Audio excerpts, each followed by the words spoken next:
ఒక్కసారైనా కనబడమ్మా.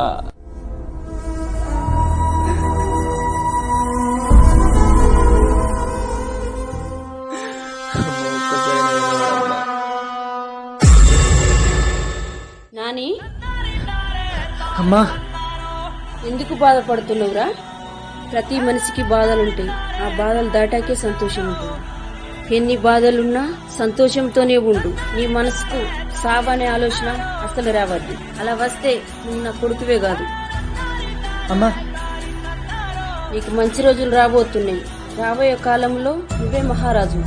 ఎప్పుడు నీ నీడల నీ వెనుకనే ఉంటా నేను. ఏ రోజు బాధపడకు. అమ్మా, అమ్మా, అమ్మా, అమ్మా, అమ్మా, నేను ఎన్ని బాధలున్నా సంతోషంతోనే ఉంటానమ్మా.